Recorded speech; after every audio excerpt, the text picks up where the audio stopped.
Can a bird be afraid of flying? This little bird was, and what happened next will surprise you.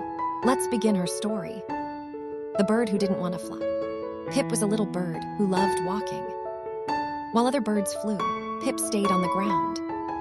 "I'll fall," Pip said. "Flying is scary." One day, a storm came and the ground flooded. Pip had no choice. He flapped once, twice, and suddenly he was flying. The wind carried him safely to a tree. Pip laughed. "I did it." Lesson: courage begins when you try.